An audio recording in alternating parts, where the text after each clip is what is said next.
नमस्कार, मैं हूं वंदना त्यागी और आप देख रहे हैं न्यूज़ 18 राजस्थान। अगर आप गैस सिलेंडर बुक करने वाले हैं, बैंक जाने की योजना बना रहे हैं, ट्रेन का तत्काल टिकट लेने वाले हैं या फिर टैक्स रिटर्न भरना बाकी है, तो ये जानकारी आपके लिए बेहद ज़रूरी है, क्योंकि हर महीने की तरह 1 अगस्त 2026 से भी कई बड़े नियम बदलने जा रहे हैं, जिनका सीधा असर आपकी जेब और रोज़मर्रा की ज़िंदगी पर पड़ सकता है। तो आइए आसान भाषा में जानते हैं कि आखिर क्या क्या बदलने वाला है। सबसे पहले बात करते हैं एलपीजी गैस सिलेंडर की। हर महीने की पहली तारीख को तेल कंपनियां घरेलू और कमर्शियल गैस सिलेंडर के नए दाम जारी करती हैं। अगर अंतर्राष्ट्रीय बाजार में कीमतें बदलती हैं तो गैस सिलेंडर भी महंगा या सस्ता हो सकता है। इसलिए 1 अगस्त को नई कीमतों पर सभी की नज़र रहेगी। अब बात करते हैं रेलवे के तत्काल टिकट की। अगर आप रेलवे रिजर्वेशन काउंटर से तत्काल टिकट लेते हैं तो अब व्यवस्था पहले से अलग होगी। अब काउंटर पर पहले टोकन मिलेगा और उसी के हिसाब से आपकी बारी आने पर टिकट बुक किया जाएगा। इसका मकसद लंबी लाइन और धक्का मुक्की को कम करना है। अब जानते हैं बैंक की छुट्टियों के बारे में।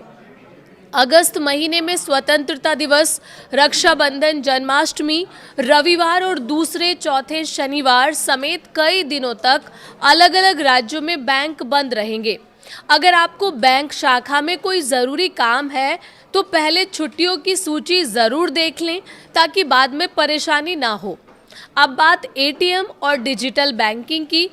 अच्छी बात यह है कि एटीएम, यूपीआई, मोबाइल बैंकिंग और इंटरनेट बैंकिंग सेवाएं सामान्य रूप से चलती रहेंगी, लेकिन कुछ बैंक अपने सर्विस चार्ज, फ्री ट्रांजैक्शन की सीमा या अन्य नियमों में बदलाव कर सकते हैं।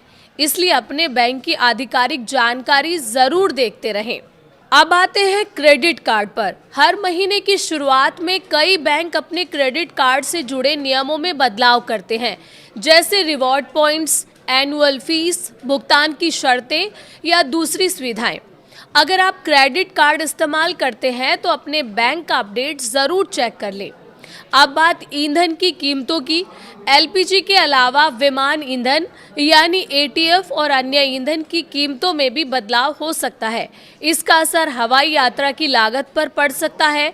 अगर आप अगस्त में फ्लाइट से यात्रा करने वाले हैं तो किराए में बदलाव देखने को मिल सकता है। अब सबसे ज़रूरी अपडेट इनकम टैक्स रिटर्न यानी आईटीआर को लेकर। अगर आप ऐसे करदाता हैं जिन्हें आईटीआर 3 या आईटीआर 4 भरना है और जिनके खाते का ऑडिट ज़रूरी नहीं है, तो आपके लिए आखिरी तारीख 31 अगस्त 2026 है। अगर तय समय तक रिटर्न दाखिल नहीं किया तो आयकर कानून के तहत 5,000 रुपये तक की लेट फीस देनी पड़ सकती है। इसीलिए आखिरी तारीख का इंतज़ार ना करें। और आखिर में बात होम लोन और ईएमआई की।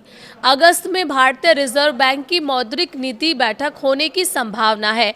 अगर रेपो रेट में कोई बदलाव होता है तो इसका असर home loan, car loan, EMI और फिक्स्ड डिपॉजिट यानी एफडी की ब्याज दरों पर भी पड़ सकता है।